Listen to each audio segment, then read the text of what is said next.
Today, I want to talk about something that project managers often know about but don't often do, and that's create a RACI. And if you're not using a RACI model before you do your project planning, you may be missing a step. RACIs can help you do the triangulation between task, role, and authority level. And that can help you be efficient and effective when actually creating your project plan.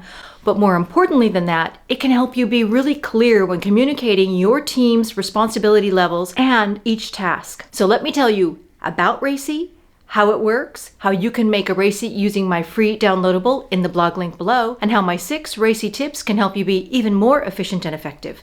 Coming up next on ProjectSkillsMentor.com. Hi, I'm Liz, the Project Skills Mentor, and I talk about projects, teams, and more.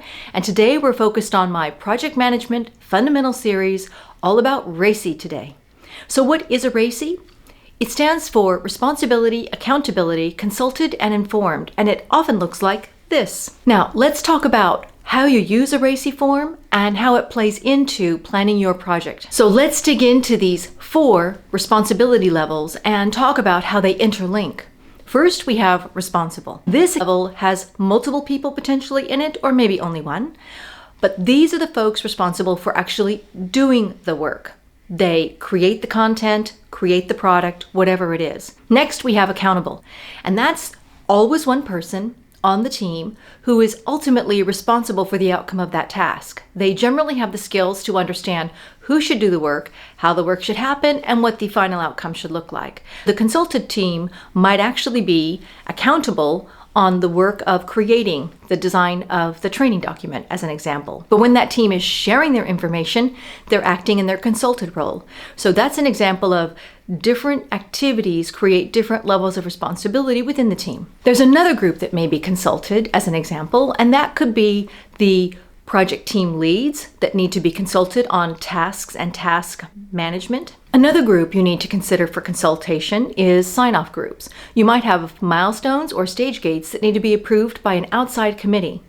And when you do that, you're asking, of course, for their approval, but also their feedback and advice.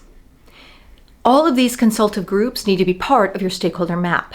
And you need to know when to consult with them and what information they need to approve, consult, and advise. The inform group may seem to be obvious that, of course, you're informing all of your stakeholders along the way, and you need to inform them about different kinds of things, right? You might need to inform them about testing for user testing so that they can prepare their time and also the work they need to do user testing.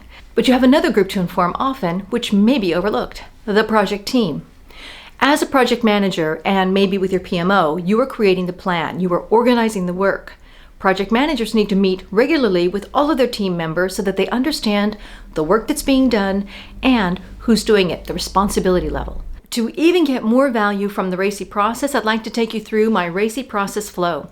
This helps project managers understand how the RACI can help in more ways than one. First of all, when you're planning the work, you would normally start with your actual schedule or work plan. But when you're doing that, think about the task, the role, and the authority level. That's when you're building your RACI before you're planning. When you get into your planning, you can think about the skill levels and availability. So if you're using waterfall and you're in initiate phase and you see a lot of the same role or skill coming up in a certain authority level of responsible or accountable especially, you can start to see if you have a skills bottleneck. This can help you smooth out the planning and understand how much allocation of work you can expect for each of your team members before you design an entirely detailed project plan and realize you've got to rework it. This can save you so much time and make sure you're looking for those skills gap so that you can close them, either by reskilling someone, reassigning someone, or smoothing out the work. Next, you want to agree and communicate.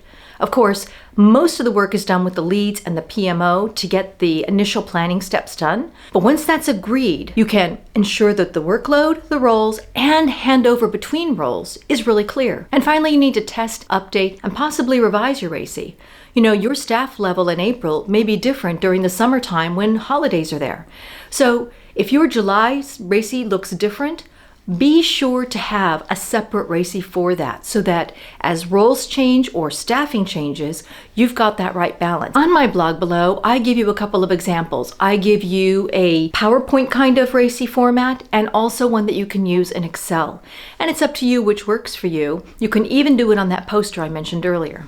RACI seems pretty simple, but you can even make it better with a few simple tips. So let's go through my 6 tips to RACI right here. First, explain the concept of RACI. Your team may not be familiar with this concept, and so you might need to start by education. Now, an easy way to do that might be using my blog below or this video. The next is document the effective date. Effective dating stamps will help you know this was the plan for April, this was the plan for July, and that's how it relates to the rest of my project work. RACIs can help you understand the level needed for tasks because the authority and responsibility levels are clear, and that helps you know that task is a discrete one. Next, share the RACI, and need I say my idea of the poster again? But however you share it, making sure that everyone knows about the RACI and the details based on those RACI rules. Leave room for discussion and change, and that's what I implied in my RACI cycle where I talked about test and update.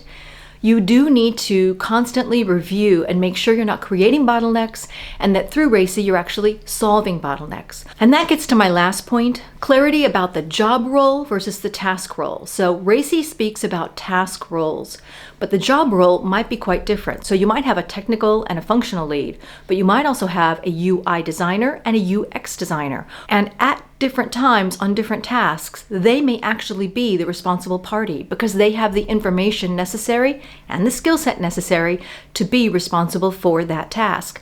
And you don't want your leads to be responsible for every single task because then they're going to be the bottleneck. So that's it. Project RACIs, a simple way for a project manager to be more efficient and effective and a project team to be more prepared for the work that they're going to do.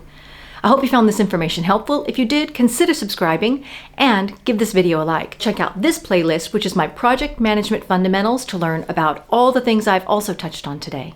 And I hope to see you next time on ProjectSkillsMentor.com. Thanks, everybody. Bye-bye.